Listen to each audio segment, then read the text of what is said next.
Hello everyone, welcome back to the Project Race channel. We're here for round 4 with the career mode at Spain.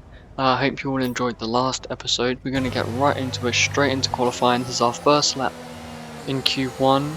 I think it was our second lap in Q1 that ended up being the fastest lap that we did all weekend. But we're going to get straight on with it, maximising the exit straight on the DRS. I'm running a little more downforce than I usually would. Instead of running 26, I'm using 28 on the front and roughly 34 on the rear. I don't know, I mean those eagle-eyed viewers who watch my kind of driving style know that I prefer a quicker turn-in and a looser rear end for better rotation, but for whatever reason I'm struggling to get both of those around this track. As you can see, at every single corner I've ended up going wide, especially through the most recent one. I'm setting the brake bias back a little bit so that perhaps I can control it a bit more. So yeah, this has not been a very good lap. You're going to see how much we end up improving by, and then we get damage for the rest of the lap, which is really going to hurt our performance. We actually get like pretty solid run through there, but we can't get on the power very quickly. Same story through this corner as well because of that damage. We're struggling to get the car turned in, and this section is always really irritating in these cars. We take way too much curb. I'm running a low ride height setup for this, so we need to try and stay away from those curbs as much as we can. That's the first run done though. We're going to come back into the garage, just double check the times and stuff that everyone's doing. If you guys managed to see before we got back into the garage, I'm pretty sure that lap put us P17 or P18. I think I'm against 103 AI. It's the same AI I was using at Miami. So we're gonna try again. I just gonna double check that I selected a new set of tires because we wouldn't have enough time to do a better run if we went on used tires. And that's the thing about the R&D chart and stuff as well. It's like, yeah, we might be 4th or 5th best car on the grid on paper, but there are certain tracks, certain situations where our car isn't as good as others. For example, Perez and Alonso in the Red Bull and Alpine on the chart are faster than us, but they're down in P15 and 16 with us in P17. So it just shows how it can be misleading to completely judge your performance by just using the R&D chart. So we're going to go again. I know what I can and can't get away with now. We are a bit slower on the straight. I think we got a little bit of a worse exit, so we're going to have to make it up a bit. We get on the brakes a lot nicer and straight into corners. We've already gained over a tenth. A much better run through here. That's 2.5 tenths already. And this track is really fun when you get it right, but it is a challenging one. That's 4.5 tenths now we're up by, and we've only just finished the first sector. No lock up through here, although we do go a bit wider, so that can still be cleaned up a bit more. Perhaps we'd be up by 6.5 tenths through there if we managed to get it completely right. And again, definitely could have improved our run through there, but we're now 7.5 tenths up. This is going to be a stonking lap when we get it finished. No exit curb, which has already given us more time on the DRS really quickly.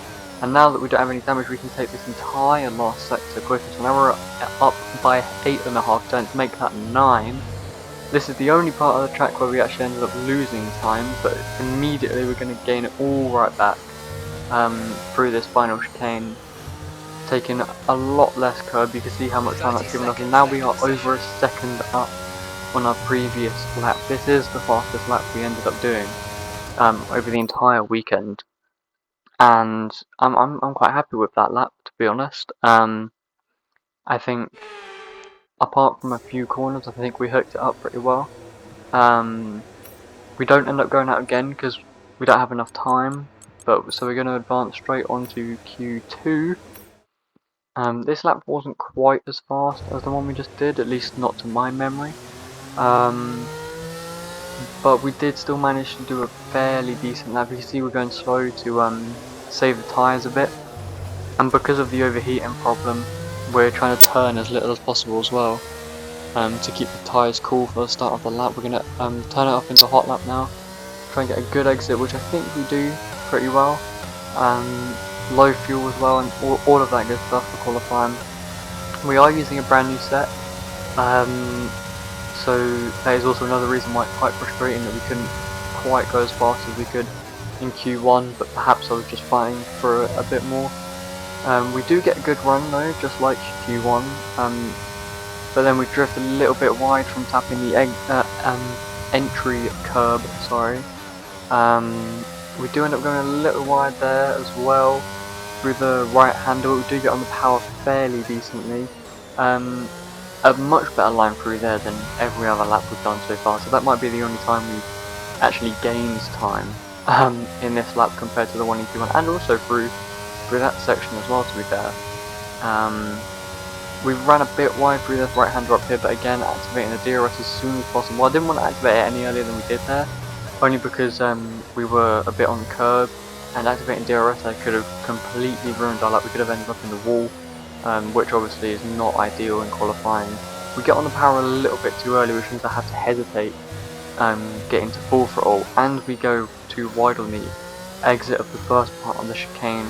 A good amount of curb taken though, and short shifting into fourth means we get a good traction, but it is a 118 unfortunately. We are quicker than our teammate by a bit, and I think the end position was P8 and P9 for us. I did do a lap in qualifying, in qualifying 3, sorry, but I think we've seen enough of the laps so far, and well, the race is the bit that we all care about. I do want to save a set as usual for the race, because you never know what could happen in terms of safety cars, etc.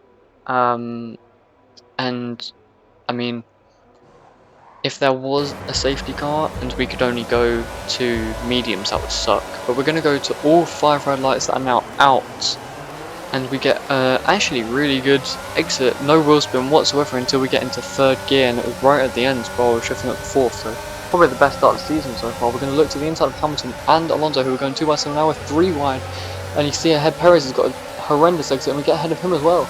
Oh no, not quite actually, we're side by side going through the fast right, but I doubt he's going to be able to keep it as we force him to the outside, and now Hamilton is right next to him, so now we've gone up all the way to 5th, so a really good start from us.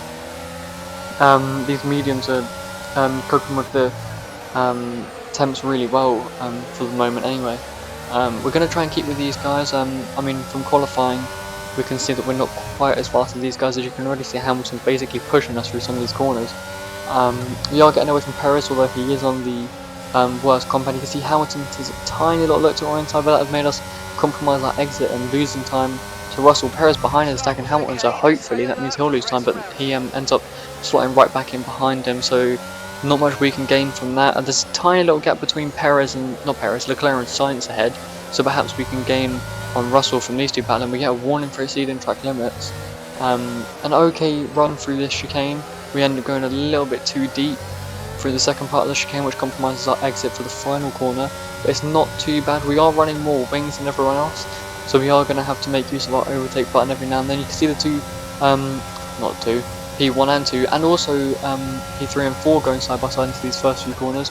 They gained about 4 or 5 tenths on us alone, but because of them going side by side, we've gained that time immediately back. Hamilton's getting really, really close to our rear end. We're going to squeeze him to the inside. He must back out of this. She must back out of this. And we've had contact. We've got floor damage, and we're out. We're stuck. We can't go. That is it. On lap 2, that is our race over. What a chaotic race that was. Action from, well, start to finish, because we only managed 2 laps. Norris finishes P5, so that's good for the team. We're still P7 in the standings, luckily. Norris moves up to P11, which is good. That was a commanding performance today. But that was a heartbreaking race. I really thought that perhaps we were going to have better pace in the race compared to qualifying. But unfortunately, Hamilton didn't back out. I really thought he was going to. In fact, I think he should have backed out, but there's not much we can do about it now. All we can do is, you know, look to the next race. Next round is Azerbaijan, is one of my favourite tracks, so hopefully that goes well. But yeah, really unfortunate. Um, we could have scored some big points there, perhaps even challenged for a podium, but I guess it wasn't meant to be. I hope you all enjoyed this episode, and I'll see you all in the next one. Bye bye.